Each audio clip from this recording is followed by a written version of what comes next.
Bueno, empezamos con nuestra primera mesa de diálogo científico, Psicoanálisis Hoy. Les presento a las participantes. Tenemos el honor de escuchar a Celia Lieberman. Es médica, psiquiatra y psicoanalista con experiencia clínica y didacta de más de 50 años. Es fundadora y directora del Centro Eleya, coautora del Psicoanálisis después de Freud, las perspectivas del psicoanálisis y sobre el psicoanálisis contemporáneo. En estos textos se traza un panorama de los pensadores más creativos y de las principales teorías psicoanalíticas con un enfoque plural y reflexivo. Junto con el doctor Norberto Blechmar, elabora los programas de estudio y coordina todas las actividades científicas del Centro Eleya. Catherine Goechi es licenciada por la Universidad de las Américas, tiene una maestría en psicoterapia psicoanalítica por el Centro Eleya, es docente en dicho programa, en el cual ha dictado distintas asignaturas en los últimos 20 años. Se especializa en temas relativos a Sigmund Freud y a la clínica psicoanalítica, entre ellos el superyo, el narcisismo, la culpa, las ansiedades de separación, los trastornos fronterizos y la sexualidad en el psicoanálisis contemporáneo. Durante el mismo periodo también se ha dedicado a la consulta privada y atiende principalmente adultos. Cuenta con una amplia experiencia teórico-clínica y ha sido coorganizadora de las jornadas clínicas de Eleya durante las ediciones 2007, 2009 y 2013. Es autora del libro Sigmund Freud, el yo y el ello, la segunda tópica y sus desarrollos, y ha participado como coautora en varias publicaciones. Ana María Wiener es maestra en psicoterapia psicoanalítica y doctora en clínica psicoanalítica por el Centro Eleya. Desde hace más de 35 años es docente en diversas materias, tanto en esta institución como en otras. Actualmente coordina el doctorado en clínica psicoanalítica y la clínica del Centro Eleya. Ha impartido múltiples talleres, conferencias, diplomados y cursos sobre distintos temas relacionados con la técnica psicoanalítica, la comprensión y el trabajo con los sueños dentro de la clínica, así como la historia y los cambios del movimiento psicoanalítico.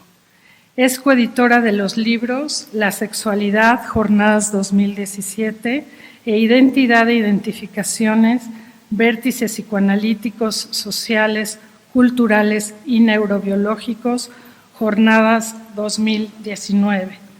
Y es autora de numerosos artículos publicados en el blog del Centro Eleya. Desde hace 30 años es psicoanalista de adultos e imparte supervisiones tanto privadas como grupales.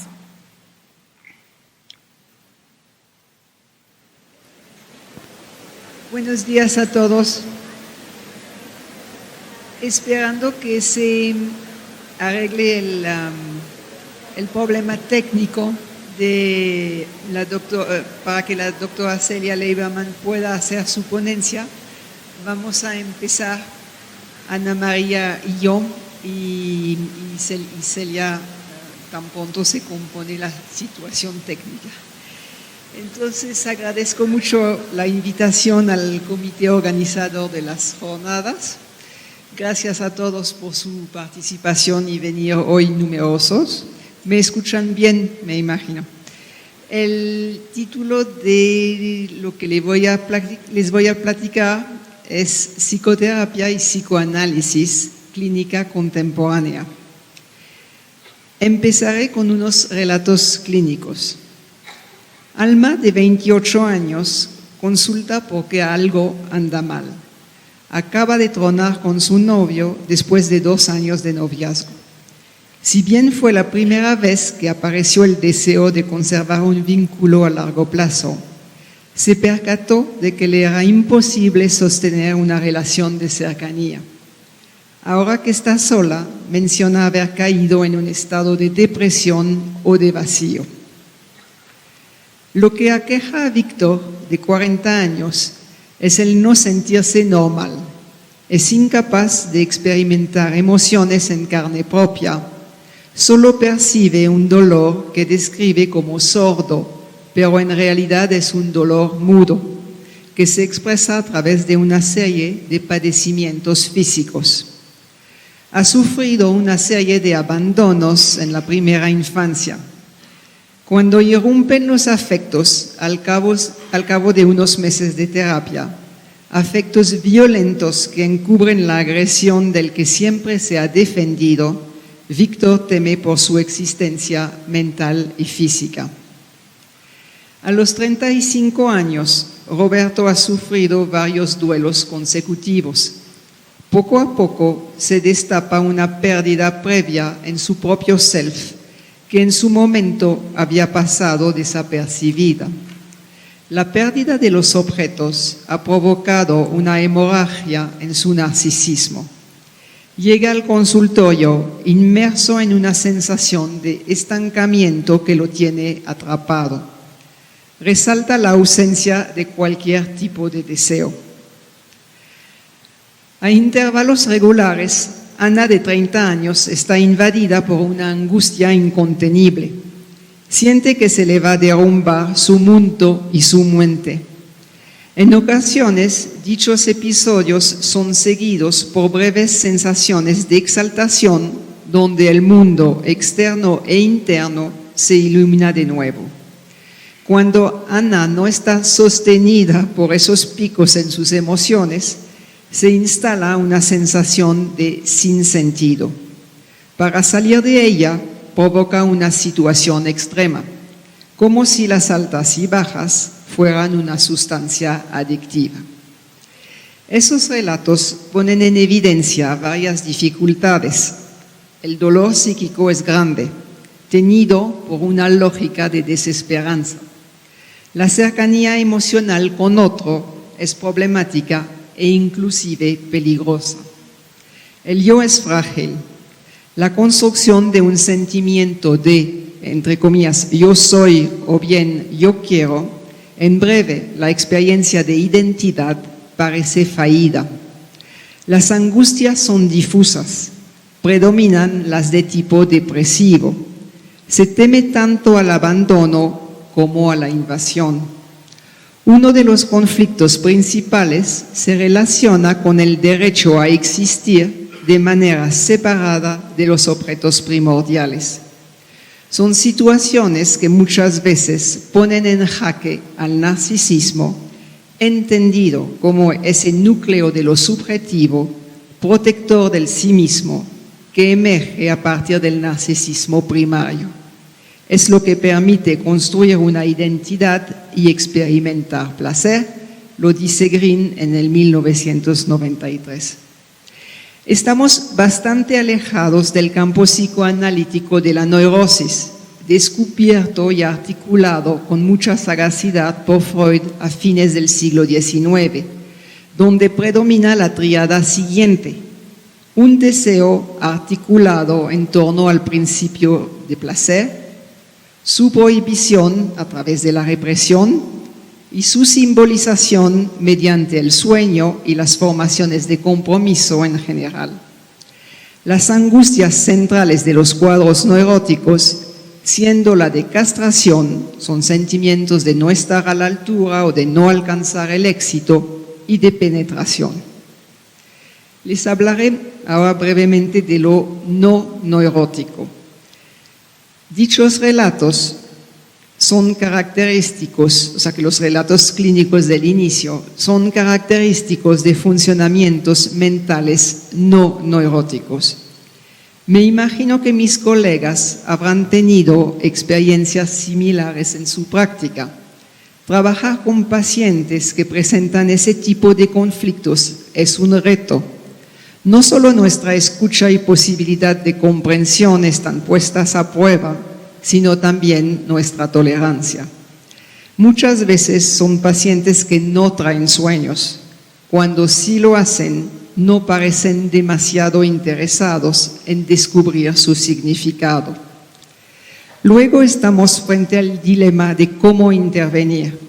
Nos damos cuenta que las interpretaciones del material y la transferencia no producen los efectos esperados, no contribuyen a la emergencia de contenidos inconscientes que iluminan de pronto el porqué de una situación conflictiva. ¿En qué centramos nuestra escucha? ¿En lo que el paciente dice o justo en lo que no dice? ¿En las defensas que emplea? ¿Qué decimos y cómo lo decimos? ¿Interrumpimos un silencio opositor, un discurso que no cesa o guardamos el silencio? A continuación voy a presentar algunas ideas de André Green que me parecen centrales en la clínica psicoanalítica actual. Por supuesto, no es el único autor que ha reflexionado sobre estas cuestiones. Sin embargo, sus planteamientos han enriquecido nuestra escucha y comprensión analíticas. Partiendo del modelo freudiano fundado sobre la neurosis, Green ha desarrollado conceptos originales y ha construido una teoría novedosa basada en la clínica de la no neurosis. Cabe señalar que dentro de lo no neurótico encontramos los trastornos fronterizos y narcisistas, así como una gran parte de las patologías psicomáticas y depresivas. Les voy a hablar ahora de los problemas centrales en los pacientes no neuróticos. Voy a considerar 3 problemas. Primero, el doble conflicto con las pulsiones y con el objeto. Siguiendo a Freud, Green le otorga un papel central a las pulsiones del ello. Es la fuerza que obliga al aparato mental a trabajar y que luego da lugar al deseo. La base del psiquismo nace a partir de la pulsión. Es la matriz del sujeto que permite decir yo quiero. Pero, a diferencia de Freud, Green articula la pulsión y la estructuración intrapsíquica con el objeto. Por un lado, la pulsión va dirigida al objeto. En ese sentido, el objeto es el revelador de la pulsión. Por el otro, hay una estructuración intersubjetiva que se da gracias al objeto que cumple una serie de funciones para con el bebé. Brinda los cuidados necesarios para mantenerlos en vida, permite que se dé una vivencia de satisfacción, que luego será alucinada frente a la reaparición de la necesidad, lo erotiza con su voz y caricias, recibe sus proyecciones para transformarlas y ayuda al bebé a satisfacer sus pulsiones. La representación requiere del objeto para construirse. Tenemos entonces una línea intrapsíquica representada por las vicisitudes de la pulsión y una línea intersubjetiva que son las vicisitudes de las relaciones objetales. Juntas contribuyen a la estructuración del psiquismo. El conflicto psíquico como constitutivo del ser humano y en el origen de sus dificultades, es otro concepto freudiano central que Green retoma. Plantea que en los pacientes no neuróticos existe un doble conflicto del yo, con las pulsiones del ello y con el objeto, más precisamente con las pulsiones del objeto. En ocasiones, los pacientes han sido saturados por las pulsiones y los conflictos de los objetos parentales. Por ejemplo, durante su infancia, Ana tenía que hacerle compañía a su mamá, loca de angustia cuando el padre no llegaba a casa algunas noches.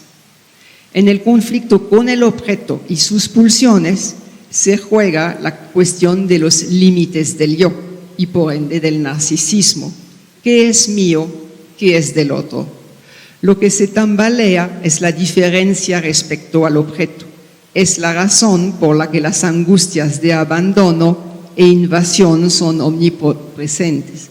Es decir, lo que les ha pasado es que la separación del objeto y la diferenciación con él fallaron. El segundo problema es el papel de la destructividad. Green entiende la oposición freudiana entre pulsiones de vida y de muerte como fuerzas de ligadura que se contraponen a fuerzas de desligadura. Operan a la vez en el interior de la mente y con los objetos de afuera.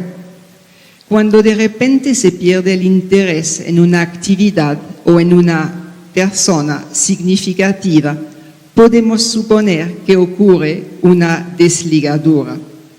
La no apetencia por la comida de la persona anoréxica y el sentimiento de vacío de algunos pacientes son otros ejemplos de desinvestidura pulsional. En los pacientes más graves interviene una mayor destructividad, en parte porque la fuerza vital de ligadura no logra contrarrestar la fuerza de desligadura. ¿Por qué? De acuerdo con Green, la destructividad interna contra la psique o contra el propio cuerpo en los padecimientos psicosomáticos se instala a partir de una falla en el narcisismo que no logra expulsar la destructividad. El narcisismo, es decir, el poder amarse a sí mismo en un inicio, siendo la primera investidura que se opone a las pulsiones de muerte.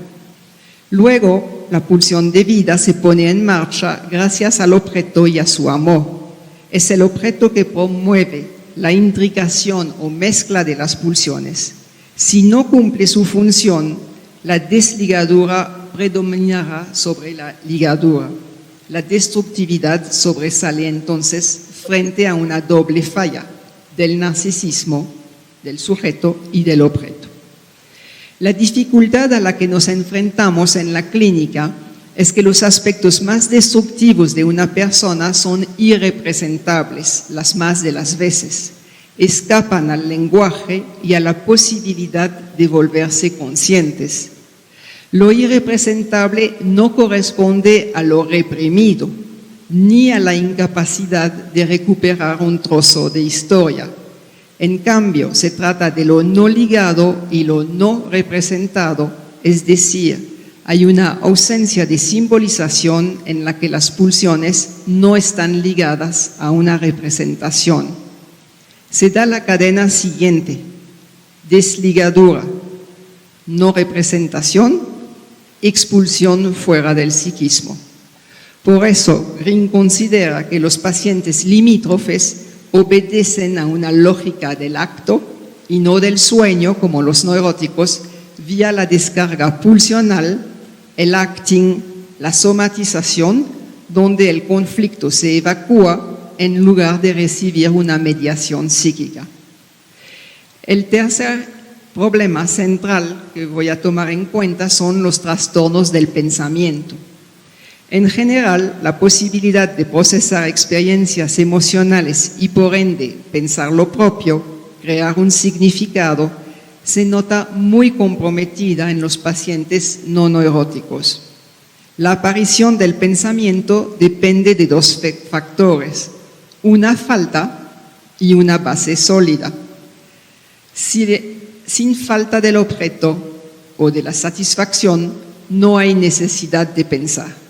Nada más pensamos porque no tenemos algo. Si la base no es sólida, la falta resulta demasiado desorganizadora. Ambas condiciones no se han cumplido lo suficiente en los pacientes no neuróticos, donde el pensamiento está siendo acaparado por el trabajo de lo negativo. Dicho trabajo es normal y deseable. Por una parte, hay que poder decirle no a la pulsión. Por la otra, poderle decir no al objeto es la condición imperativa para devenir un sujeto. El problema de las personas limítrofes es que llegan a decirse no a sí mismas. Es preciso entender que la renuncia no responde a una exigencia superiórica, por ejemplo, de bondad o eticidad, ni a una consideración para con el objeto. Su meta consiste en negativizar el deseo, atacando los lazos con los objetos externos e internos. El trabajo de lo negativo tiene asimismo fines destructivos hacia la propia estructura mental y la posibilidad de entrar en contacto con el deseo. Hay un ataque al pensamiento que afecta la función objetalizante.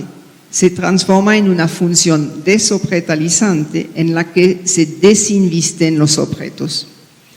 Dentro de los cuadros patológicos del trabajo de lo negativo encontramos la inhibición presente en la anorexia, el alejamiento de los objetos característico de todas las formas de depresión, el narcisismo negativo, donde la pérdida y el rechazo del placer de lo proveniente del objeto son paradójicamente experimentados como ganancias. A su vez, los mecanismos de defensa predominantes en la no neurosis, la escisión y la desinvestidura, mutilan al yo y al pensamiento. Los blancos del pensamiento y el sentimiento de vacío son algunas de sus expresiones clínicas. La pregunta es cómo trabajar con los pacientes no neuróticos, con psicoanálisis o psicoterapia. Desde Freud, el núcleo fundamental del método psicoanalítico clásico viene constituido por el par, asociación libre del lado del paciente y atención flotante del lado del analista. Dicha matriz, que Green llama dialógica, representa la parte fija del proceso analítico y determina el estatuto analítico de la relación. La herramienta principal del analista siendo la interpretación de los aspectos desconocidos de sí mismo por el paciente. Tenemos también una parte variable, son las disposiciones materiales y formales del encuadre, entre otras el número semanal de sesiones, en general 4 en una cura clásica, el horario, el uso del diván, los honorarios y las modalidades de pago. Son las reglas particulares acordadas entre el analista y el analizando. Este contrato se establece al inicio del análisis y queda entonces fijo, aunque pueda ser modificado si necesario. Cuando trabajamos con pacientes no neuróticos, nos enfrentamos a varias dificultades. En general, les cuesta mucho asociar libremente. La posibilidad de representar las experiencias se ve muy afectada por el trabajo de lo negativo, que, como acabo de señalarlo, desinviste el propio funcionamiento psíquico. Debido a la constante necesidad de vigilar la frontera del psiquismo, construyen una relación en la que no pierden el objeto, porque un exceso de ausencia significa pérdida. Ni corren el riesgo de ser invadidos por él, un exceso de presencia significa intrusión. Ese tipo de paradoja caracteriza las transferencias no neuróticas.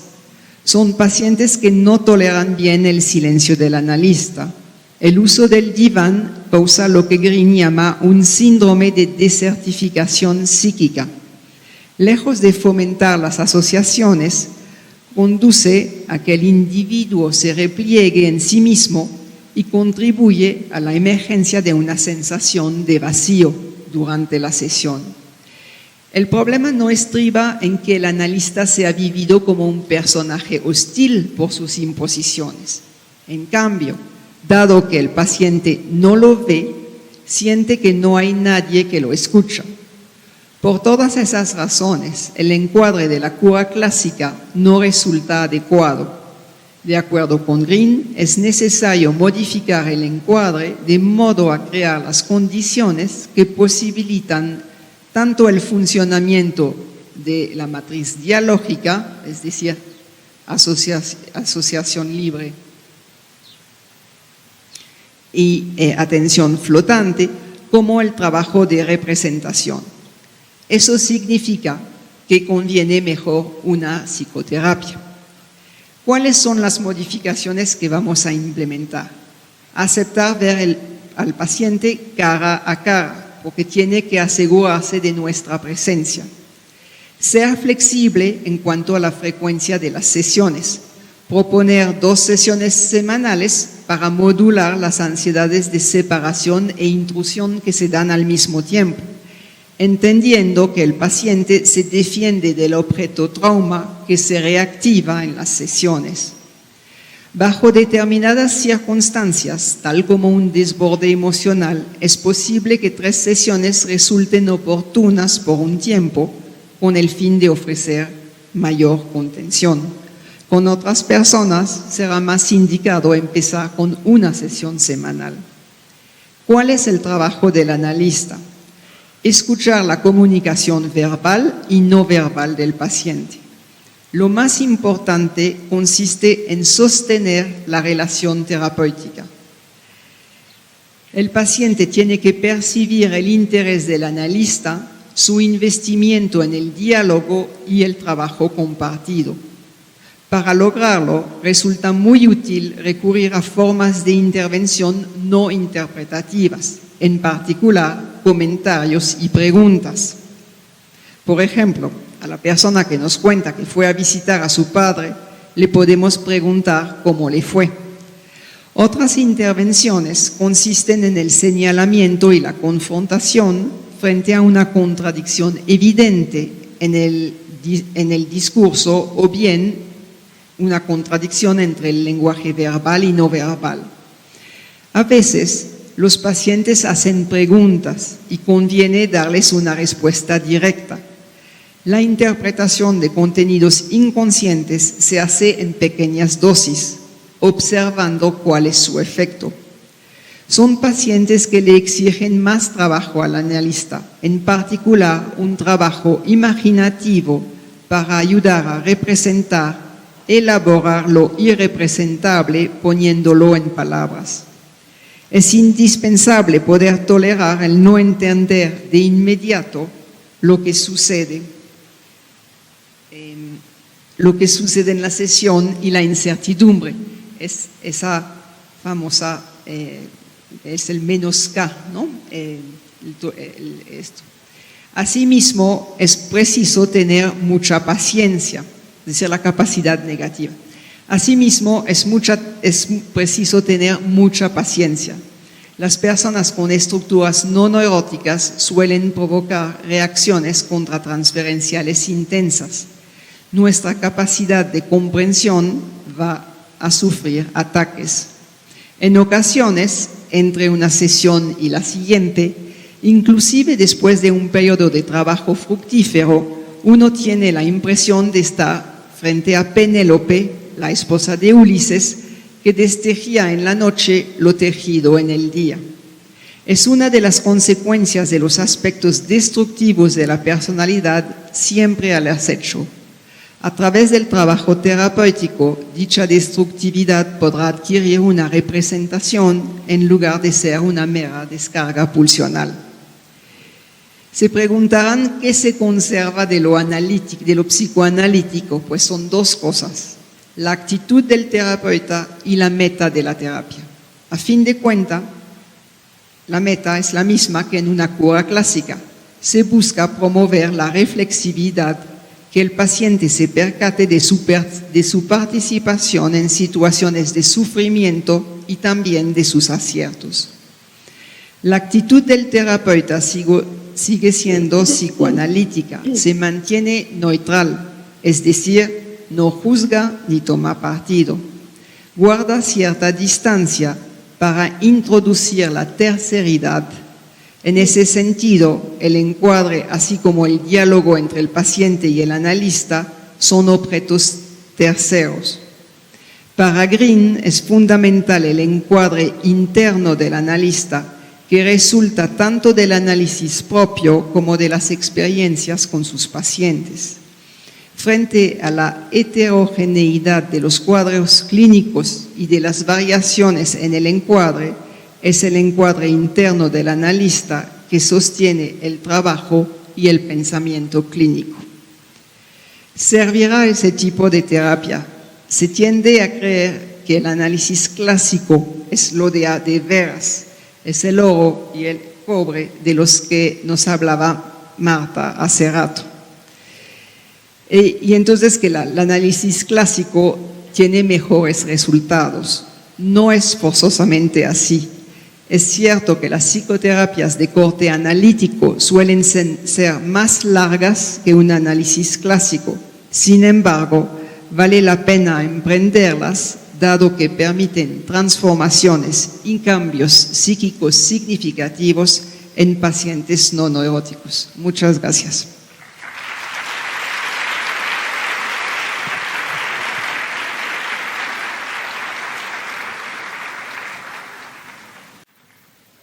Hola Celia, ahora sí. Hola, ¿cómo quieren que sigamos? Sigue tú. Sigo yo. Bueno, muy bien. Primero, lamento estas dificultades técnicas que no son mi responsabilidad. Lamento no estar presente, como mis colegas, que sí es mi responsabilidad, pero hubo compromisos familiares que me obligaron a ausentarme. Lamento leer, porque estoy muy acostumbrada a dar clases y me resulta más espontáneo, más vívido el contacto cuando puedo hablar, ¿no? Y de ser posible hablar con quienes me escuchan.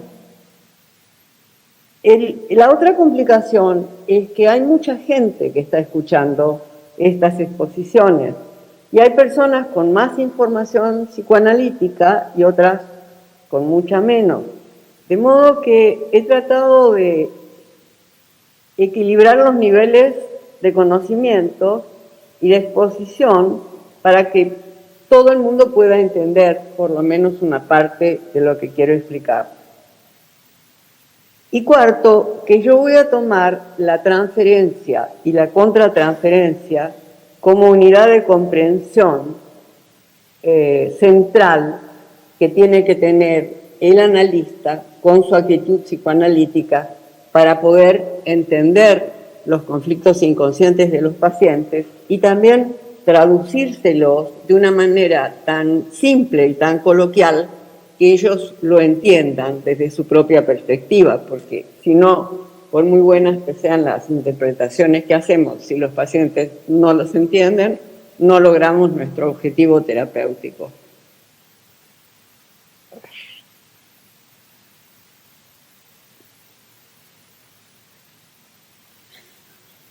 Así que voy a leer y dialogar todo lo posible.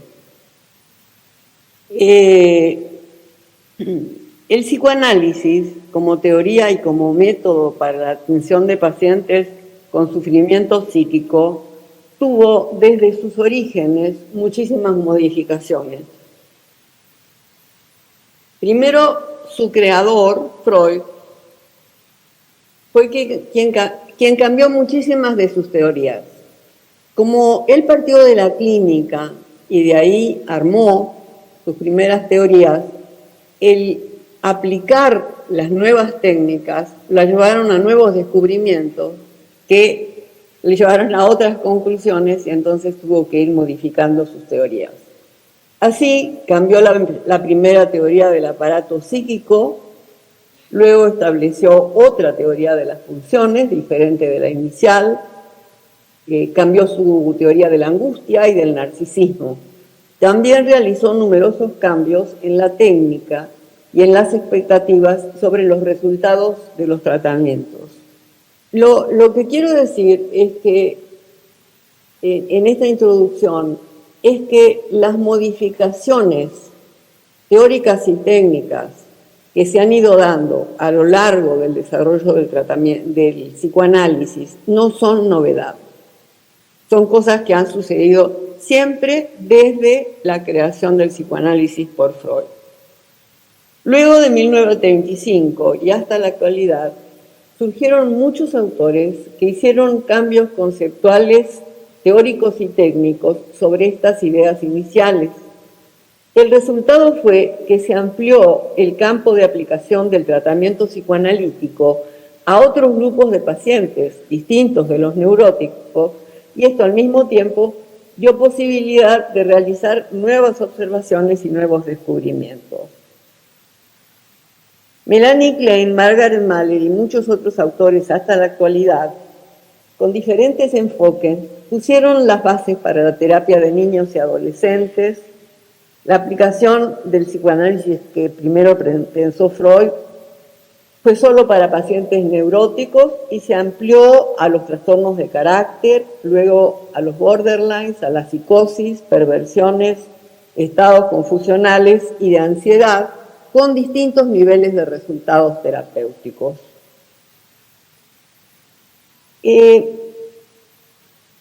Yo creo que lo que yo voy a decir está dirigido fundamentalmente a la formación de los psicoanalistas y al entusiasmo que el conocimiento psicoanalítico va creando en una persona, porque va conociéndose mucho más a sí mismo, a quienes lo rodean y a todas las situaciones que tiene que enfrentar en la vida.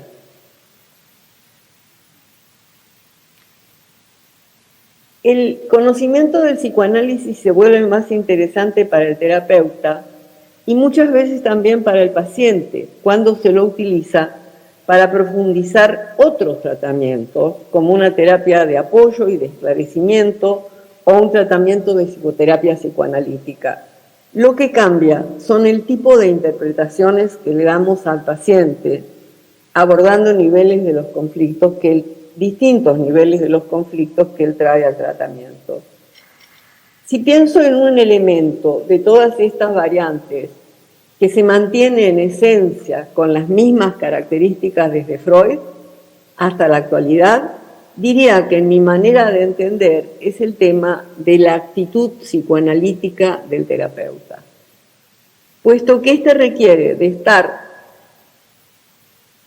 con la mente abierta a todas las ideas nuevas que van surgiendo, su comprensión para aplicarlas de manera muy poco dogmática, su modestia y sencillez en el contacto con el paciente y en la forma de construir y expresar las interpretaciones, la capacidad de crear junto con el paciente un clima lo más cálido y receptivo posible, tomando las dificultades para crearlo como un elemento esencial del trabajo analítico. Me parece muy importante tener en cuenta que el objetivo terapéutico es buscar la verdad, incluyendo los significados de fantasías inconscientes, para explicárselas al paciente de la manera más sencilla y comprensible posible y luego ir complejizando en la medida en que el paciente también va entendiendo qué le pasa por dentro. También con la actitud psicoanalítica me refiero a una ética que es muy necesario mantener en la personalidad del analista más allá de cualquier otro objetivo. Por ejemplo, una indicación o consejo que me dio mi primera supervisora fue: no vayas a comentar nunca lo que sucede en las sesiones con los pacientes, salvo en tu propio tratamiento y en tus supervisiones. También puedes hacerlo en trabajos científicos, libros que escribas, tareas académicas, pero en ese caso todo el material tiene que estar deformado de tal manera que el paciente en cuestión sea irreconocible. O sea, me estaba hablando de la ética que tiene que aprender y asimilar toda persona que quiera dedicarse a realizar tratamientos psicoanalíticos, de apoyo, de psicoterapia psicoanalítica o del tipo que fuere con los pacientes. Esa ética se me quedó grabada para todo mi desarrollo profesional, junto con la intención de ayudar a calmar el sufrimiento psíquico de mis pacientes hasta el límite de mis conocimientos y mi entereza en la búsqueda de las verdades inconscientes del paciente, que siempre están entremezcladas con elementos racionales y conscientes. Por supuesto, el único interés que tiene que guiar la tarea del terapeuta es ayudar al paciente a entender su realidad psíquica y de esa manera calmar su sufrimiento mental. En esta profesión es indispensable estudiar mucho todas las teorías e ideas psicoanalíticas, ya que cuantos más conceptos teóricos asimilemos, mayor será nuestra capacidad de investigar en cada sesión y con amplia profundidad las fantasías inconscientes del paciente. Es nuestra mejor manera de ser buenos psicoanalistas y ayudar más a que cada paciente entienda con la mayor claridad posible lo que le pasa dentro de sí mismo, de su mente y de su identidad personal. Unido a esto va la responsabilidad de aplicar en uno mismo todas las condiciones que favorezcan el mejor desarrollo posible del tratamiento psicoanalítico o de psicoterapia psicoanalítica. Por ejemplo, el cuidado del encuadre es responsabilidad del terapeuta. No puede tener una relación personal con el paciente, de parentesco, amistad, conveniencia personal, comercial, etc. Bueno, acá traigo ejemplos que me voy a saltear, pero que corresponden a terapeutas o analistas que han actuado con poca ética con los pacientes, y eso realmente es un problema muy importante para el tratamiento, para el paciente y sobre todo para la mente del analista. El cuidado del encuadre es una tarea del terapeuta, tiene que ser muy estricto. Por supuesto, el paciente tratará de romperlo en muchas oportunidades, pero el terapeuta es el estricto guardián de aplicar y explicar las veces que sea necesario la importancia de mantener dicho encuadre en todas sus condiciones. O sea, no es que pretendemos que los pacientes sean cumplidos y puntuales. Lo que pasa es que toda modificación del encuadre tiene un significado profundo en el vínculo, no solo lingüístico, sino interemocional que se produce entre paciente y analista. Cité dos ejemplos, uno de una azafata que una vez tomé en tratamiento y que le anunciaban su viaje de 48 horas con 24 horas de anticipación, nada más. Desde ya fracasé, era imposible distinguir cuando ella faltaba porque no quería venir y cuando ella faltaba porque realmente tenía que trabajar. Se armó todo un lío y yo dije, mire, mejor haga otro tipo de terapia porque con esta no funcionamos.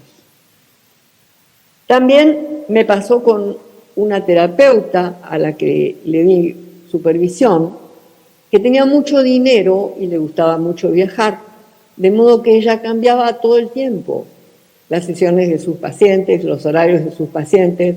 Yo le explicaba por qué no podía hacer, no tenía que hacerlo, que era incompatible con un tratamiento de psicoterapia psicoanalítica, pero ella quería seguir su tipo de vida. De modo que le dije, mira, mejor no sigas supervisando conmigo, no hagas más psicoterapia psicoanalítica, busca otro tipo de terapia que no perjudique tanto que estés cambiando permanentemente el horario de tus sesiones.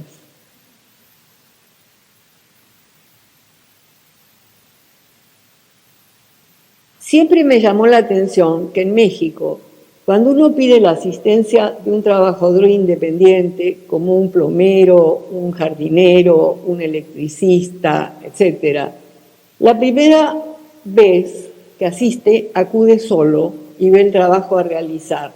Pero a partir de la segunda vez, en general, viene acompañado por un hijo adolescente para que trabaje con él.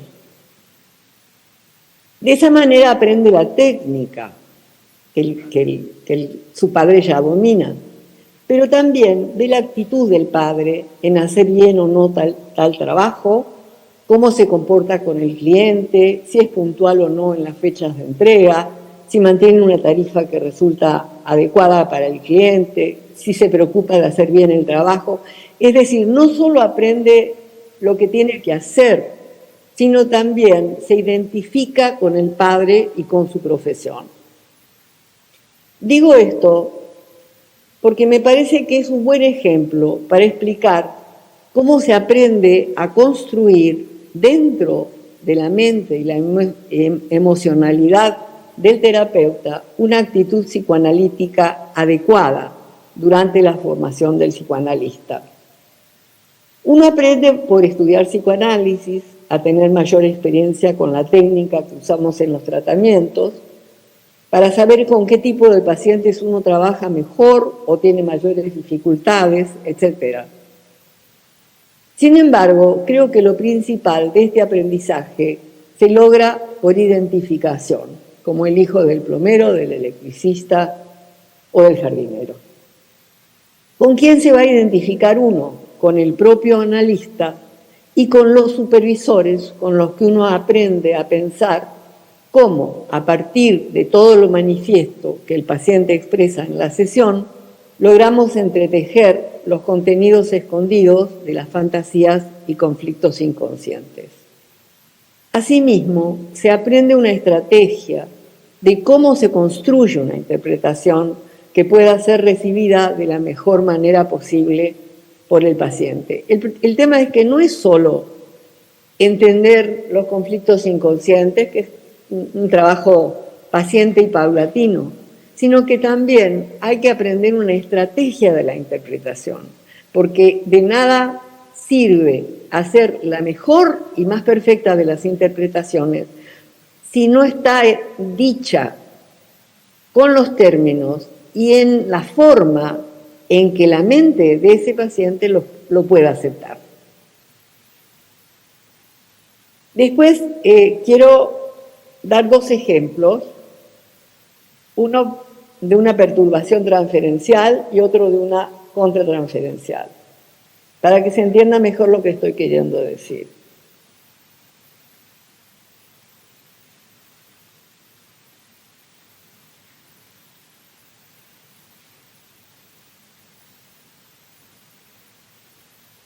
Hay pacientes que vienen a las sesiones, pero no logran llevarse ninguna idea nueva. No obstante, al hacer interpretaciones transferenciales, se intenta conseguir ese mínimo de relación entre el paciente y el terapeuta. Yo aprendí psicoanálisis desde mi residencia en psiquiatría durante 3 años. Seguí luego atendiendo a adolescentes y comencé debidamente, digamos formalmente, mi formación psicoanalítica entre la década de los 70. La sigo hasta ahora con cada supervisión que doy porque siempre aprendo algo nuevo. Necesitamos tomar pacientes con quienes logremos tener un contacto no solo verbal, sino principalmente emocional, para poder tomar como la unidad de comprensión de lo que está sucediendo en la sesión, algo que se está repitiendo en la relación transferencia contra transferencia. O sea, en el método psicoanalítico, el paciente siempre transfiere, salvo patologías especiales, como muy bien explicó Caterine. Además, el paciente, que siempre trae entremezcladas transferencias positivas y negativas, debe tener una disposición para participar en un tratamiento psicoanalítico. Yo he atendido varios pacientes que no querían analizarse y siempre me fue mal en esos análisis.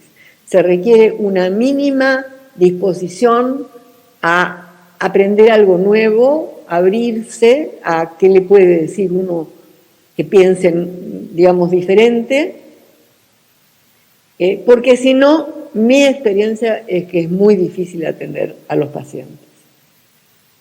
La diferencia entre psicoanálisis y psicoterapia psicoanalítica no es el número de sesiones. Esta es una idea muy difundida porque en el psicoanálisis clásico Freud atendía 5 veces por semana a sus pacientes, Melanie Klein y los kleinianos 4 veces por semana, los maledianos muchas veces por semana, y entonces se piensa comúnmente que la diferencia principal es el número de sesiones, y que si tomo 2 sesiones por semana estoy haciendo una psicoterapia psicoanalítica, pero si tomo 4 estoy haciendo un psicoanálisis.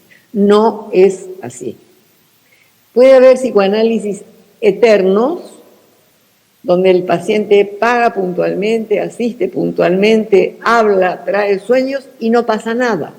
O sea, en tratamientos largos, en general, podemos caer en algo que se llama impasse, que es no vamos ni para atrás ni para adelante, estamos repitiendo rutinariamente lo que debiera ser un psicoanálisis, pero no lo es.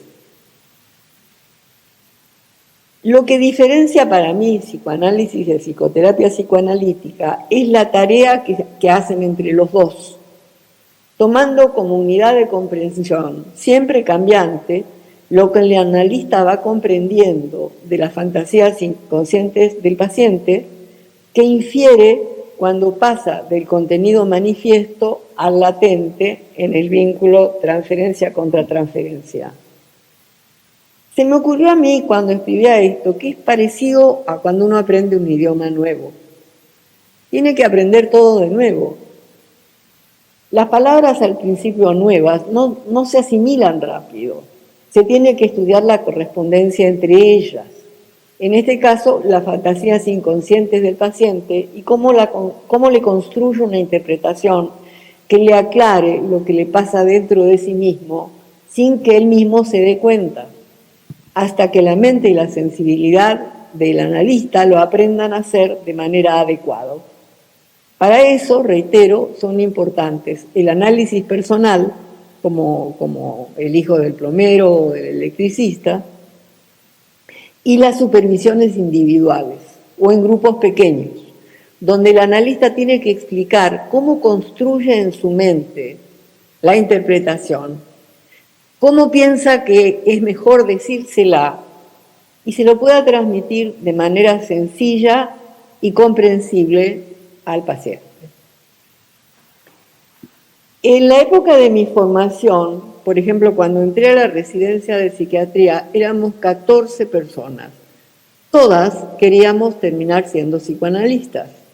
¿Por qué? Porque se había difundido mucho en la Argentina en ese entonces el análisis personal como un logro personal para uno, para los familiares, para el marido, para todos los que lo acompañaban.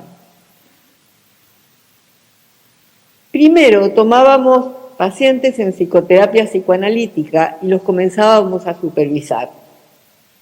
Así aprendíamos con diversos psicoanalistas cómo se trabaja en psicoanálisis, porque no hay una única manera de trabajar en psicoanálisis. Yo diría que hay tanto psicoanálisis como psicoanalistas. Y algunos son buenos y otros no, y otros menos, digamos. El centro de comprensión fundamental, una vez más, es entender de la manera más profunda posible las fantasías inconscientes que el paciente muestra, siempre mezclados con elementos realistas, de donde se infieren cada vez con mayor profundidad las fantasías inconscientes que están detrás de cada síntoma y cada rasgo de carácter. Como estos los rasgos de carácter son totalmente aceptados dentro de la identidad que cada paciente trae, son más difíciles de entender. Entran en lo que Lacan llamó, y considero que con mucha razón, imaginarios colectivos. Quiero agregar que en mi experiencia en pacientes narcisistas, pero narcisistas de a de veras, los resultados que se obtienen siempre son muy parciales. Es una de las patologías que yo considero más difíciles de cambiar. Incluso que muchos pacientes fronterizos, que parecen muchísimo más locos, pero que sin embargo sí son accesibles a tratamientos psicoanalíticos adecuados a formar con el terapeuta una unidad donde se le vaya explicando muy poco a poco y pacientemente qué le está pasando por dentro en términos que el paciente pueda entender.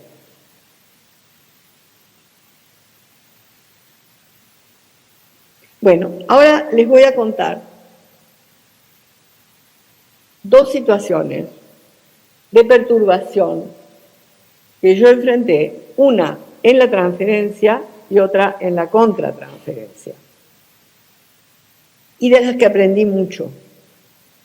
La primera fue una paciente depresiva en su estructura que abandonó un tratamiento, yo creo que con razón, porque el analista no la entendía y le interpretaba todo el tiempo su agresividad, cosa que con una paciente bastante melancólica no se tiene que hacer. Conmigo se sintió cómoda, primero en una transferencia positiva durante más o menos año y medio, y luego ella venía martes, miércoles y jueves. Vino un martes y se quedó callada toda la sesión.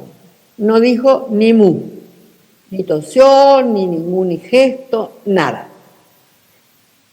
Si iba así, por supuesto yo traté de entender algo de lo que le pasaba, de plantear hipótesis, pero no la movía de su mutismo.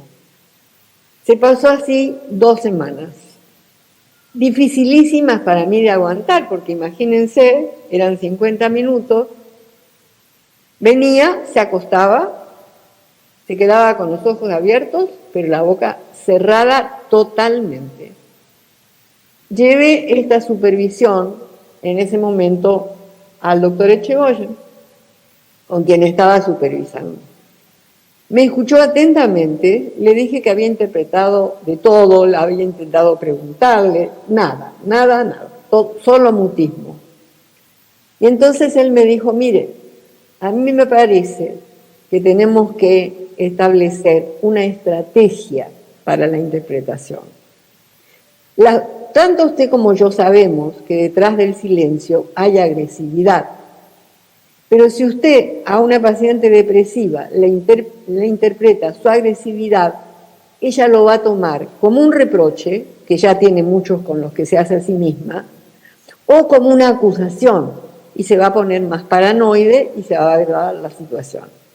Tenemos que encontrar la manera de darle vuelta a la interpretación, de tal manera de explicarle algo positivo que ella está haciendo, y de esa manera vamos a ir entrando de a poquito en su agresividad. Entonces me dijo, ¿qué le parece si le decimos que el silencio que ella guarda desde hace 2 semanas está destinado a protegerla a usted? Porque ella está asustada de que si habla y se siente enojada, le van a salir balas. No palabras, sino balas que a usted la van a dejar muy dañada. De modo que uno podría decirle, mire, usted con su silencio, en el fondo está tratando de protegerme. Aunque nos dé más trabajo entender qué le pasa, entiendo que es su única manera de protegerme en esta situación. Eso, y así lo hice porque me pareció coherente, me pareció lógica la situación, y poco a poco empezó a aparecer muchas situaciones de angustia, de agresividad, de temor, etc. Hasta que salió del mutismo. Eso es lo que Echegoyen llama la estrategia de la interpretación. Ningún libro se los va a decir, pero una persona con experiencia psicoanalítica y con una actitud psicoanalítica de muchos años se lo puede explicar. Y entonces uno lo aprende, pero identificándose con el conocimiento psicoanalítico y la actitud psicoanalítica que esa persona les está mostrando. Ese me parece un ejemplo para mí muy valioso, lo recordé durante toda mi vida. El otro ejemplo es un ejemplo de una perturbación en mi contratransferencia. No buscada por mí, pero así salió. Resulta que tomé una paciente joven de unos 23, 24 años, que tuvo un primer hijo con una malformación congénita donde tenía un muñoncito en el brazo derecho y le faltaba la mano derecha. Era una situación angustiante. Lo curioso es que la fecha de nacimiento de ese niño coincidía o era un día antes o un día después del nacimiento de un hijo mío, que nació totalmente sano, saludable y era un amor de bebé. A mí me pegó duro, me pegó dura esa situación. Me sentí como que qué privilegiada yo, y pobre chica tan joven, con un primer hijo, ¿cómo no va a sentir remordimiento, culpa, enojo, en fin, miles de emociones? Y a mí eso me perturbaba en mi posibilidad de comprenderla mejor y darle mejores interpretaciones. Eso fue una falla, quieras o no, en mi contratransferencia, porque se supone que en la contratransferencia uno mantiene neutralidad, pero yo en este caso, por una casualidad total, no la podía tener. Esta mujer, esta joven, resultó ser una estructura bastante narcisista. Y entonces pude empezar a entender cuánto de su dolor y su sufrimiento tenía que ver con el narcisismo herido que ella tenía, de que si como las mujeres tienen normalmente hijos con 2 manos y normales, a ella le tocó semejante desgracia.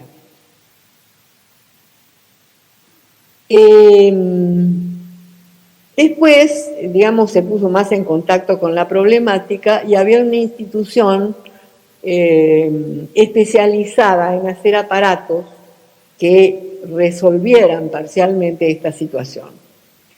Aprendí que lo principal de la mano derecha es la prensión, agarrar con 2 dedos o con 3 dedos o con 5 dedos, y que es la función más importante. Las otras se pueden suplir con la mano izquierda, etcétera, pero esta no. Esta mujer fue bajando un poco su herida narcisista y metiéndose más en la cabeza cómo resolver el problema de su niño. Cuando el niño cumplió 3 años, se angustió muchísimo porque era la edad de que en ese lugar se empezaba a mandar a los niños al kindergarten, al jardín de infantes. Y entonces pensó que su hijo iba a ser la burla, la broma, la desvalorización de todo el resto de los niños. ¿Saben lo que pasó? En esa época, los 70, se dio una película que probablemente ustedes, que son más jóvenes, no hayan visto, que se llamaba Robocop. Quizá alguna vez por televisión la vuelven a dar. En Robocop hay un policía a quien unos criminales masacran a tiros. Y lo que hace un equipo electrónico, digamos, de la policía es rearmarlo.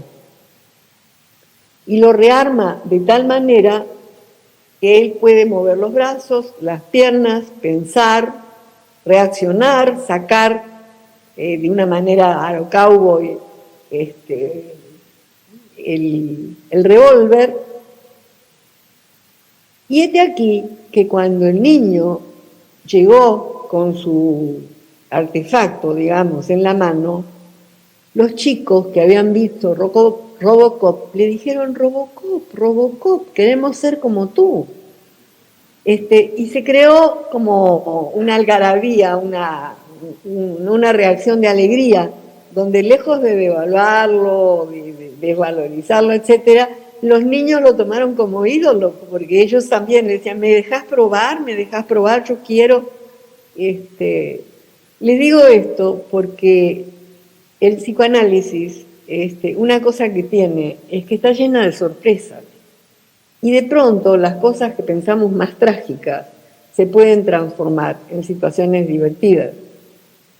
De modo que quería dárselos como una perturbación en mi contratransferencia, que luego resultó en que al niño lo admiraba todo el resto de los niños que estaban en su salón de kinder. Esta joven era muy narcisista y se consideraba, y probablemente lo era, de 3 hermanas, ella era la mayor y era la preferida del padre.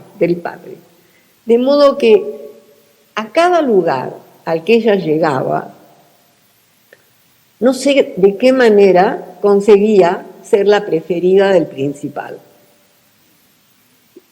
En un momento dado, ella había terminado la prepa, pero no había hecho ningún comienzo universitario. Y en un momento dado vino con la novedad de que ella quería ser psicóloga para hacerse psicoanalista, cosa que me sorprendió. Yo pensé que se podría querer dedicarse, no sé, a la medicina o alguna cosa vinculada con la genética o algo por el estilo más parecido al conflicto que le había traído tener ese niño. Pero me di cuenta que lo que ella quería era ser mi preferida. ¿Qué? ¿Me pasé? No escucho respuesta. Bueno, termino no rápido. sé cómo. Que sí, ¿Que sí? que ya tengo que empezar, dice Celia. Bueno, entonces, lo que quiero decir es que cuando yo le dije que la dejaba de atender porque me iba del país, me dijo, pero usted me destruye mi futuro, porque si yo quiero ser psicoanalista como usted y usted se va del país, usted me quiere decir que acá no tengo futuro. Se levantó del diván y se fue. Y ahí terminó la situación. Bueno, muchas gracias por su atención y muchas gracias a todos los organizadores de esta hermosa jornada que dio bastante trabajo, tanto en la organización estructural como en la lingüística, y que lo sigan aprovechando mucho. Muchas gracias, Celia. Bueno, Al contrario. pues ahora me toca a mí, es mi turno. Primero, buenos días a todos. Te lo agradezco mucho. Primero quiero decir que me da muchísimo gusto compartir esta mesa con Caterina y con Celia. Hace mucho que no las veía yo, ¿no? Entonces me alegra muchísimo. También me alegra estar reunidos todos acá viéndonos personalmente en el auditorio para poder llevarlas a cabo de una manera presencial y no solo virtualmente, ¿no? Y yo me uno a los agradecimientos de la excelente coordinación de Marta, Gaby, Graciela y Víctor Hugo por su dedicado esfuerzo en la organización de este evento. Estoy segura de que será todo un éxito. Ya ustedes empezaron a escuchar la calidad de las ponencias que se están dando. A Gabriel también quiero agradecerle y al equipo que dirige y se encarga de todos los detalles de funcionamiento técnico, de promoción, de logística, etcétera. Y a todos los que de alguna manera estuvieron involucrados en las actividades de estas jornadas, también muchas gracias. Aprecio enormemente que contar de nuevo con las ponencias de Celia y Norberto, eso me alegra muchísimo también. Siempre he admirado su sensibilidad y su calidez humana con la que nos transmiten sus valiosas experiencias y conocimientos. Yo les agradezco profundamente el minuto a minuto, como dijo Betty Joseph, de las clases, supervisiones y adjuntías que realicé con ellos a lo largo de varias décadas, así como su constante apoyo y aliciente para que los miembros que conformamos en ella tengamos libertad de pensamiento y un lugar de trabajo y estudio y entrenamiento que fomente el crecimiento profesional del más alto nivel posible en México. De igual forma, quiero agradecerles a mis colegas por años de compartir este camino lleno de aprendizaje y felicitarlos de antemano por sus participaciones. Formar parte de este grupo no solo es enriquecedor y gratificante, sino un estímulo para siempre trabajar con mucho ímpetu. Bueno, yo titulé mi participación en este diálogo como el desarrollo de un psicoanalista. También voy a tratar de comentar y de leer, porque también pues yo estoy muy acostumbrada a dar clases y es la manera que me gusta trabajar, también teniendo esa interacción con la gente que está presente. Conforme pasa el tiempo, tengo la impresión de que aumenta la práctica de la psicoterapia psicoanalítica y en cambio disminuye la del psicoanálisis como método específico para tratar la psiconeurosis, los trastornos de la personalidad, algunos cuadros fronterizos y otras perturbaciones mentales.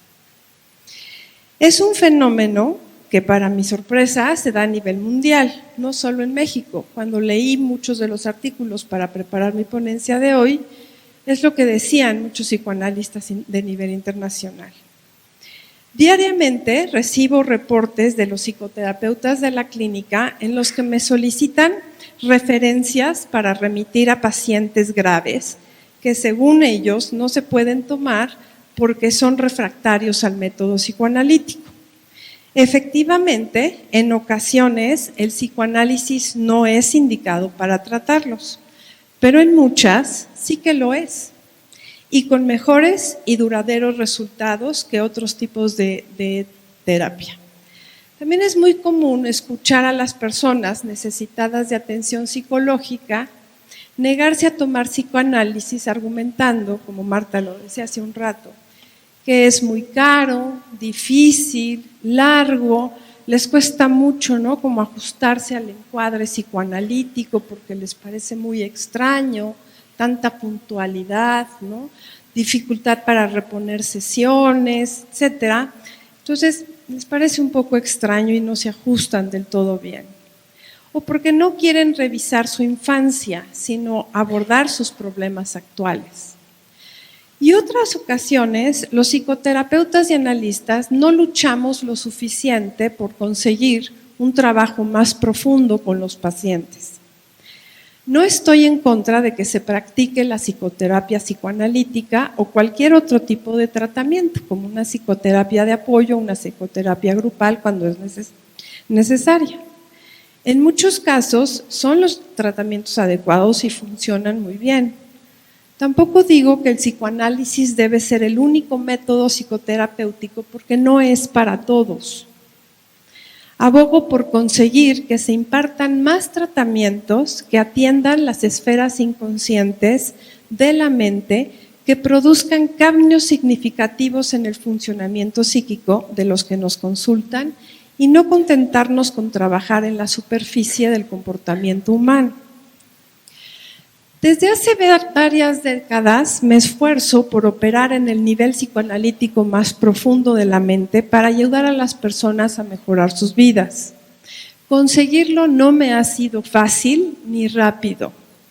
Mi análisis personal, la supervisión y el estudio son mis ángeles de la guarda que velan por mi buen desempeño.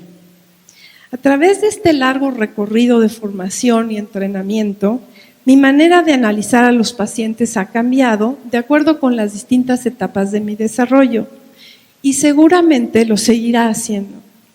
Gracias a Celia y a Norberto, mi ingreso al psicoanálisis siempre fue plural y complejo. Al principio de mi práctica me apegué a las sugerencias de los supervisores y se las repetía fielmente a los pacientes, tal cual como ahora veo que sigue pasando. Confieso que ahora no estoy tan preocupada por la teoría como lo estuve en los primeros años de mi formación. Creo que por fin logré proceder como me lo sugirieron mis supervisores, soltar la teoría y mejor ocuparme por entender el significado del contacto emocional que se juega en el vínculo con el paciente. Quiero detenerme un poco e insistir en la importancia de un buen análisis personal. Sin él, la aproximación al mundo emocional resulta incompleta. Gracias a él, yo cambié radicalmente la forma de concebir no solo mi vida y personalidad, sino el actuar humano en general y los dilemas de la mente que habitan en todos nosotros. Comprender lo que sufre el paciente cuando se pone en contacto con su dolor mental cruza por experimentarlo en carne propia. Nos conecta directamente con el paciente y nos capacita para responder con la empatía, sensibilidad y calidez necesaria. Es importante analizarse, ya que el proceso psicoanalítico compromete a ambas partes, paciente y analista, en una vivencia emocional intensa. El análisis personal nos da la capacidad de no quedar atrapados en repetir los patrones patológicos que los pacientes actualizan en la transferencia. De ahí me atrevo a decir que la efectividad de nuestro quehacer dependerá del análisis personal, de la supervisión y del entrenamiento constante. Valoro tanto el encuentro psicoanalítico porque me parece una experiencia transformadora, capaz de convertir la comunicación habitual en una conexión inter- e intrapsíquica profunda y significativa que produce cambios fundamentales en la esencia del ser. El psicoanálisis se distingue de otros modelos de intervención que tienen como objetivo eliminar síntomas por el tipo de escucha que ofrece, aquella que da espacio y recibe la expresión de la personalidad total del paciente. Supone captar experiencias vivenciales preverbales que no accedieron aún al mundo simbólico y se actualizan en la interacción con el analista. La aparición de los aspectos perturbados del paciente implica la emergencia de contenidos inconscientes de distintos niveles. El aparato clínico involucra una sensibilidad especial para detectar y percibir estas comunicaciones inconscientes del consultante y de uno mismo, y responder de tal modo que el paciente gane en comprensión y cambie paulatinamente su configuración psíquica. En este sentido, crear una situación analítica que atienda aquello de la personalidad que quedó escindido, proyectado, encapsulado, somatizado, actuado, reprimido o bloqueado, es imprescindible. La mente del psicoanalista es parte de la situación analítica y da voz a las experiencias emocionales cuyas raíces nacen como un bebé prematuro que no cuenta con el desarrollo adecuado para establecer su relación con el mundo. La mente del analista explora lo desconocido, contrarresta los mecanismos defensivos que pretenden alejar el dolor mental. Rescata lo vigente primitivo que quedó inaccesible, los modos no verbales de la comunicación en la transferencia que implican relaciones tempranas que se repiten una y otra vez en la vida del paciente. Son patrones cuya narrativa no se expresa en el contenido del discurso. Quedaron sepultados debajo de lo aparente y del lenguaje verbal. Solo se les puede recuperar cuando se advierte su forma en la prosodia, que es la pronunciación y la acentuación, en el ritmo, tono y timbre del lenguaje, en los gestos, manierismos, movimientos corporales, en las muecas y en la mirada del paciente. La interpretación entraña la integración de la vivencia emocional que todo esto transmite, más la resonancia que hace dentro del analista y que emerge de su inconsciente. Como mencioné, no es el paciente únicamente el que padece la ansiedad o la tristeza o el enojo. Ya lo mencionó Celia con su ejemplo, ¿no? La transferencia y contratransferencia son los conceptos técnicos que teóricamente abordan este compromiso mutuo, parte de la base sobre la cual se sostiene el tratamiento psicoanalítico. El miedo y la incertidumbre son piezas intrínsecas de todo psicoanálisis, emociones que comparten tanto paciente como analista. Es la mente de este último la que proporciona el marco dentro del cual se realizará el proceso. Como lo dice textualmente la doctora Lena Elrich, un análisis comienza en la mente del analista. Esto significa que dentro de nuestro psiquismo se lleva a cabo una buena parte del trabajo interno emocional que se desarrolla en todo tratamiento psicoanalítico. El compromiso afectivo que adquirimos, el compromiso afectivo que adquirimos y nuestra capacidad para pensar acerca de los fenómenos psíquicos pone en marcha el proceso psicoterapéutico. Atender pacientes impacta la vida interna de todo analista. Somos personas al igual que los que nos consultan. Aunque Freud sugirió que debemos suprimir nuestros sentimientos hacia los pacientes y adoptar una postura neutral, razón por la cual en aquel entonces el análisis personal fue obligatorio, hoy sabemos que la contratransferencia es una de las herramientas más útiles para comprender lo que le pasa al paciente. En mi experiencia, las herramientas que más utilizo en las sesiones son la receptividad, la intuición, la sensibilidad, por supuesto el estudio y la actualización constante y sobre todo la paciencia. Me refiero con receptividad al estado anímico abierto que me posibilita recibir a través de todos los sentidos los aspectos de la personalidad del paciente que se ponen en juego cuando se relaciona conmigo.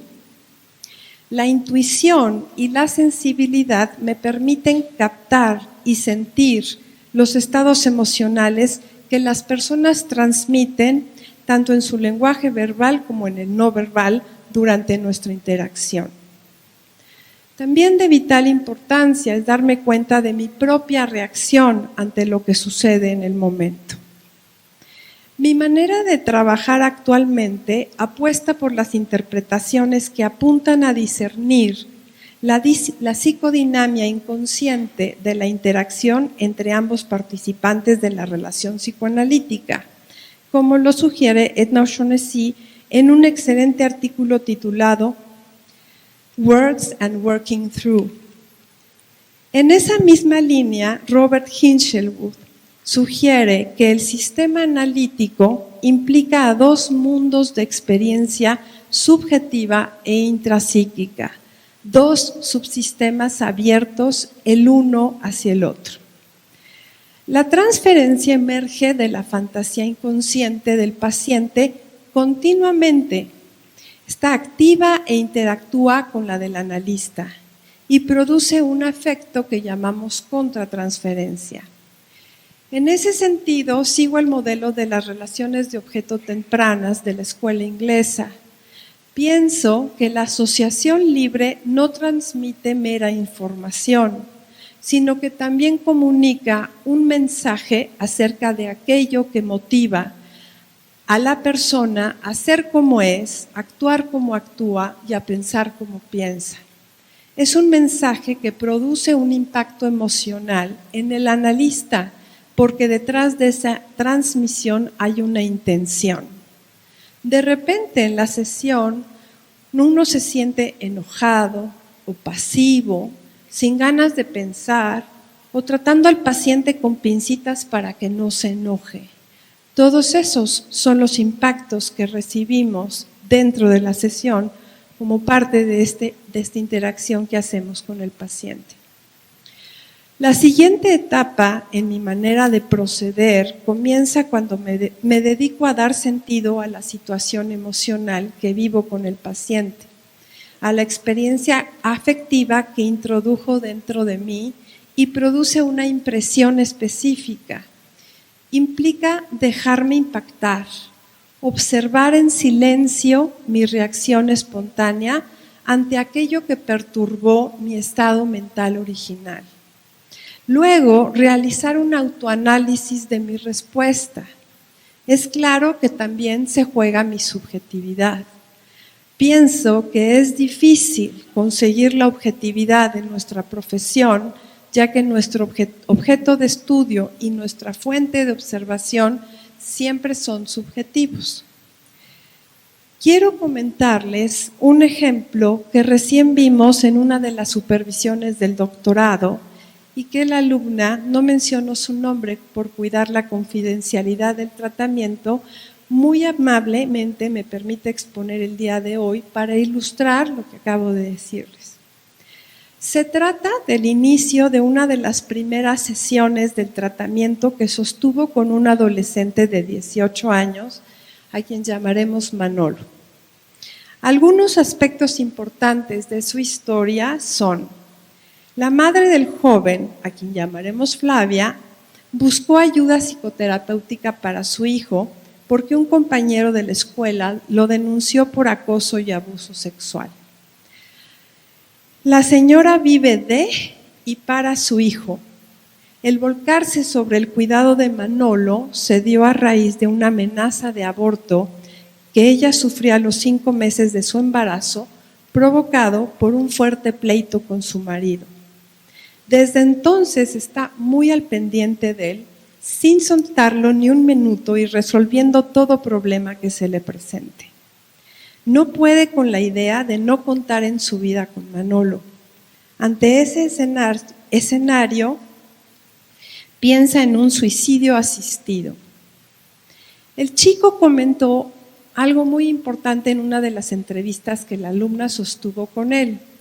Dijo: aprendí desde niño a cederle el micrófono a mi mamá. Ella es la que habla, se expresa y sabe convivir. El paciente sorprende por su manera tan estructurada e inteligente de hablar. En su discurso despliega una sabiduría, una sensibilidad artística y cualidad imaginativa admirables. Gracias a todo esto, gana concursos de liderazgo en el colegio. Se describió tímido, lleno de sentimientos de exclusión y confusión. Poco a poco, la terapeuta ha conseguido con dificultad mantener al margen del tratamiento a la madre. Durante la clase de supervisión nos comentó que su sensación durante las sesiones es de ser un mueble más para este adolescente. Le cuesta trabajo intervenir, siente que él no escucha sus intervenciones y se muestra indiferente ante ellas. Lo vive desconectado. En cambio, ante la madre se comporta totalmente distinto. Manolo guarda silencio y no se mueve hasta que ella lo hace. Leo textualmente los antecedentes que relató la alumna. A la sesión anterior llegó puntualmente, acompañado por su madre que pidió pasar al baño. Manolo entró al consultorio mientras esperó afuera a que su mamá salga del servicio y deje las instalaciones. Esto tomó más de 5 minutos. Brevemente, antes de irse, Flavia me avisó que se pondría en contacto conmigo para arreglar un horario más para que su hijo tome su segunda sesión a la semana. Al finalizar la hora analítica, comienza a sonar el timbre de la calle insistentemente. Nos despedimos abruptamente y al acompañar a Manolo a la puerta de salida, nos topamos con su madre, parada en pleno diluvio y protegida apenas con un paraguas, cargando un impermeable para su hijo. Ahora paso a la lectura del inicio de la 3ª sesión del tratamiento. O sea, recién acaba de empezar ese psicoanálisis. Hola, ¿qué tal, Manolo?, dice la terapeuta. Hola, contesta el paciente. Pues en la escuela, bien. Bueno, con un poco de sueño. Hasta me dormí en anatomía, pero de ayer a hoy estoy bastante más unido a la esquina de mi salón. Hay más armonía. No me he excluido y me divertí más. Me dejé ir y empiezo a reírme. Hoy jugamos un juego, armamos cuentos donde cada uno expresó una frase y dijimos muchas tonterías, pero estuvo muy bien. Lo que más recuerdo de la semana es que Vicky, ya que te conté todos los disgustos que tengo con ella, ¿no? El jueves sus amigas se fueron a un evento y ella se quedó sola en el salón. Había como mucha armonía entre los compañeros de mi esquina. No sé por qué, pero hubo mucha plática, bastantes chistes. Y Vicky, sola. No se metió a nuestro grupo y sentí mucho gusto. Jeje. No sé cómo debí sentirme al respecto, pero me sentí contento que estuviera sola y viera cómo funciona el ecosistema por sí mismo, sin que se entrometa. Hubo armonía, todo marchó bien, sin sus fiestas, invitando a unos y desinvitando a otros. El ecosistema funcionó en identidad y ella del otro lado como un extranjero. Al final, Carlos, que comparte conmigo esa misma sensación hacia ella, dice: ahora sí, pobre Vicky que estuvo sola todo el día. Él es una de las personas más malas que conozco. No es noble, tiene pésimo gusto, se me hace nefasto. Prácticamente toda la primaria, secundaria y hasta ahora siempre termino con él, siempre cerca de él, pero como que somos aliados. Nos alineamos en cuanto a lo que no nos gusta. Y el jueves dice, pobrecita, y yo digo, no, qué bueno que se quedó sola. Ver que Carlos, esta persona, perdón, y yo en cambio me alegro, pues no. Y creo que a lo largo de estos días resoné con todo el salón. Obviamente Vicky se dio cuenta, me da gusto, nunca me entregué tanto. Me pregunto por qué no se había dado esta magia antes. La terapeuta interviene un poco de manera forzada, ya que él no hizo una pausa. Le dice, como que sentiste muy bien que en esta ocasión fuese alguien más el pobrecito. Manolo responde un sí de pasada y continúa con su largo relato sin prestarle mucha atención. Me detengo aquí para reparar sobre lo que sucede en la sesión. Para mí, como dijo Celia en el encuentro que impartió hace algunas semanas, se superponen dos diferentes códigos que se despliegan en la sesión, el verbal y el no verbal. Respecto del primero, entre varios otros significados, me parece que uno de los temas al que alude el discurso del paciente, en términos de su realidad psíquica, por supuesto, es al gusto que le dio a una parte de su mente que la madre se quedara fuera del consultorio el día anterior. Es decir, Vicky excluida representa a Flavia, la madre de Manolo, que tuvo que retirarse después de tardarse más de 5 minutos en el baño como un intento de meterse dentro del espacio psicoterapéutico de su hijo. La psicoterapeuta la esperó y se cercioró de verla salir del edificio. En este nivel, desde mi punto de vista, pienso que dentro del psiquismo de Manolo se lleva a cabo un conflicto entre dos partes de su mente. Una que se alegra por dejar fuera a Vicky madre y otra puesta y proyectada en su compañero Carlos, que se sintió mal por la exclusión de Vicky madre. También me parece que por otra parte Vicky es recipiente de otra parte del paciente, aquella que se queda fuera. Vicky equivale al Manolo que la madre no le permite intervenir, que solo se mueve después de que ella lo hace. Vuelvo a la sesión. Cuando escuché por primera vez el material, tuve la misma impresión que la alumna. Lo experimenté desconectado del trabajo psicoterapéutico. Su actitud es la que lleva a pensar que él trae un discurso armado para que otro lo escuche. Manolo siguió en su tema como si su terapeuta no hubiese participado. Entonces, ahí aparece el otro código, aquel que uno rescata de lo que sucede entre ambos.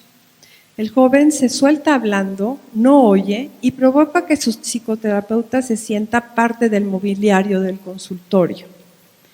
Entonces, recordé lo que él comentó en la entrevista respecto a que le cedió el micrófono a su mamá. Ahora él es el que tomó el micrófono, actúa como su madre se comporta con él. De esa manera, hace objeto de este tipo de trato a su psicoterapeuta. Le transmite directamente lo que él siente frente a su madre al suscitar que sea ella, la terapeuta, la que lo experimente. Ella es la no tomada en cuenta. En ese momento de la sesión, la psicoterapeuta es Manolo y él es Flavia. No es el como sí, sino la realidad es. trae a la relación psicoterapéutica la vivencia directa del vínculo. Un vínculo en el que se satisfacen las necesidades de una sola persona, las de la madre, no las de él. Es decir, a través de esta manera de comportarse, Manolo transmite cómo siente que la madre se entromete en su vida, no para atender sus necesidades, sino las propias. Él no puede intervenir, la madre no lo toma en cuenta. Da igual que él esté ahí, es un mueble al que ella maneja y dirige a su antojo. El replicarlo en la relación psicoterapéutica puede ser una forma de preguntarse, por un lado, si su psicoterapeuta tolerará ser depositaria de sus dolorosísimas vivencias, si ella soportará su indiferencia, el hacerla sentir un mueble, el no tomarla en cuenta. Y por otro, si con ella, en la medida en que pueda responderle diferente a este trato que él le da, le proporcionará otro tipo de relación que les permita tener una verdadera interacción en la que sí sean tomadas en cuenta sus necesidades. Algunas veces Manolo en la terapia representará a Flavia, como lo hizo en esta sesión, y otras veces representará a su propio self y tratará de producir a través de la identificación proyectiva que su psicoterapeuta juegue distintos roles que se acoplen al modelo de vínculo que él despliegue. Creo que mientras no se despeje esta cuestión que aparece tan temprano en el tratamiento y se expresa en la relación, Manolo no podrá sintonizar o entender fantasías inconscientes de otros niveles, como por ejemplo el tema del gusto que le dio cuando la compañera, como representante de su madre, quedó excluida. La elección de aquello que podemos interpretar está en lo que será más accesible para la comprensión del paciente, y muchas veces lo encontramos en la base que arma su manera de vincularse con nosotros. De acuerdo con esta perspectiva, creo que yo le hubiese interpretado algo así como: parece que al hablar sin parar y al no escuchar lo que te digo, tratas de transmitirme cómo sientes que tu mamá se comporta contigo cuando agarra el micrófono y no te toma en cuenta, no atiende tus necesidades, sino las suyas. Te hace sentir que no le importa lo que te pasa a ti, te deja fuera.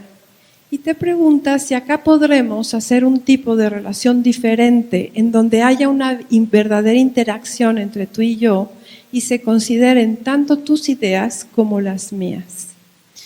Bueno, les agradezco mucho su atención y espero que disfruten mucho las jornadas.